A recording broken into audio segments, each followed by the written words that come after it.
Our second William Funk Award winner will be retiring this year as the Executive Director of the Emergency Family Assistance Association, where he has led the fight against hunger and poverty in Boulder County for over 33 years. He has worked not only to make sure struggling families have a safety net, but when they do need the help, they're treated with both compassion and respect. He's an advocate and voice for people in need, speaking out to build understanding of poverty-related issues. For his incredible dedication to building stronger communities and for the many, many lives that he has touched. Ladies and gentlemen, please help me welcome the legend, Terry Benjamin.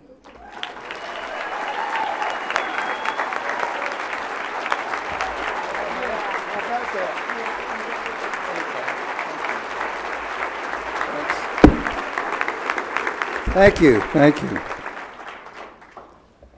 Wow. When Rennie called a few weeks ago to say I'd been selected for this thing, I was stunned, and quite honestly, I still stand here and shake my head in awe of all of you. But when I started thinking about what I wanted to say today, a story that I read a long time ago, 15, 20 years ago, came to mind immediately. And I thought it might be appropriate to share today, especially in this setting. The story is written by a fellow named Robert Fulghum, and it's called The Meaning of Life. And here's how it goes. Are there any questions?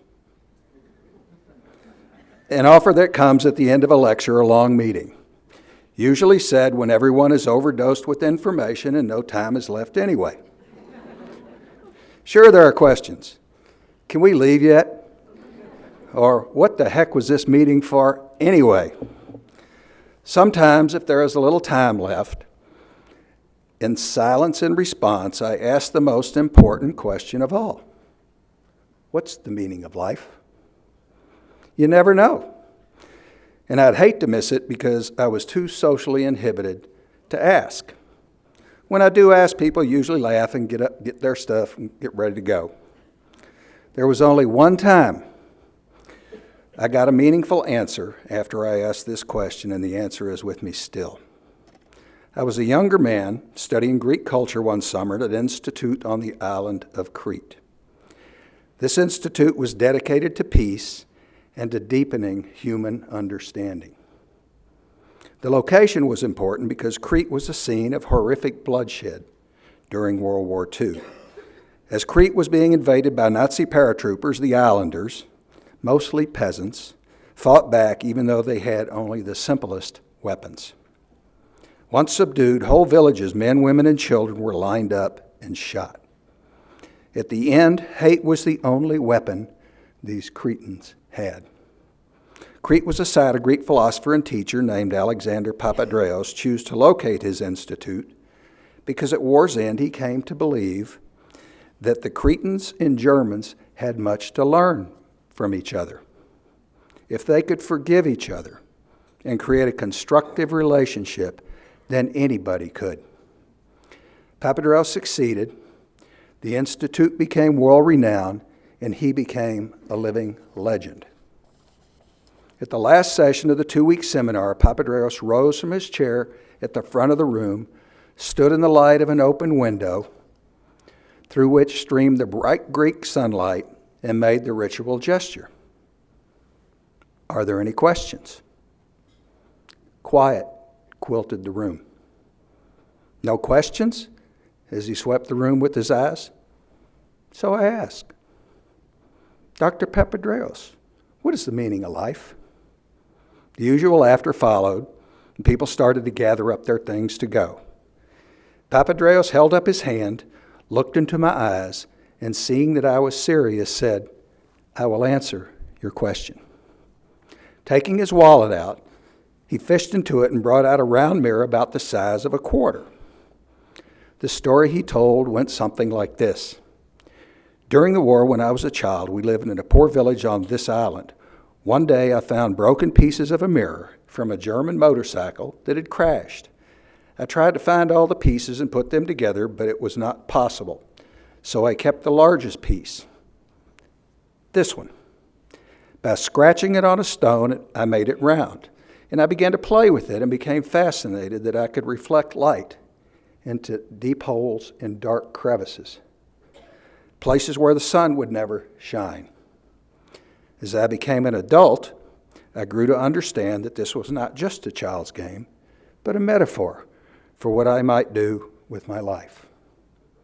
I came to understand that I am not the light or the source of the light, but light, truth, understanding, compassion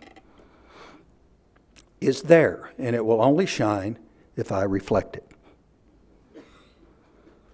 I am but a fragment of a mirror whose whole design and shape I do not know. Nevertheless, with what I have, I can reflect light into some dark places in this world, into the dark places in the hearts of some people, and maybe change some things in some people. Perhaps others may see and do likewise. This is what I am about. This is the meaning of my life. Then he took his mirror and, holding it carefully, caught the bright rays of the Greek sunlight streaming in through the window and reflected them onto my face, then onto my hands folded on the desk.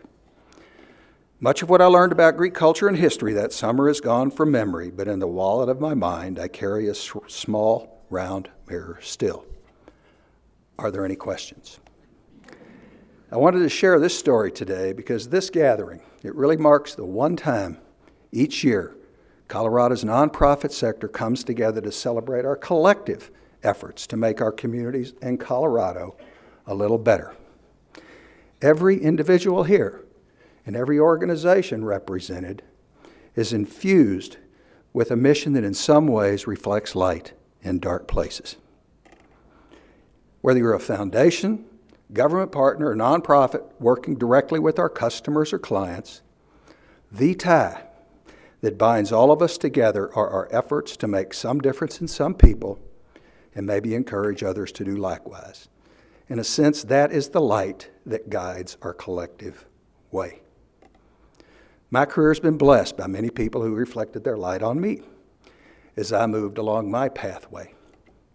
The board and staff of EFA have been an extraordinary team, and there are so many colleagues and friends who I have learned from. My family, wife Kathy, kids Jordan, Kate, and Allison over there have been a blessing. And thanks also to Rennie and his team at Colorado Nonprofit Association, who leads the way for all of us day in and day out on increasingly complicated and difficult issues. And I will forever be grateful to have the award named after Bill, wherever he is. Hi, Bill. Thank you. And finally, I'm sure you noticed, or I hope you've noticed, by your water glass or tea glass or something like that, there are these shiny little buttons on your tables. I see one here, and I saw the governor had his on up here. They're about the size of a quarter, and by now I hope you know what they symbolize. Please take it with you and put it somewhere you might see it every now and then. And my hope in doing this is that it'll be a touchstone for you and encourage the meaning of your life to be one that continues to reflect light into dark places and encourages others to do likewise. Thank you very much, and Bill, I'm honored to receive an award in your name because you've been a light for our state for a long time.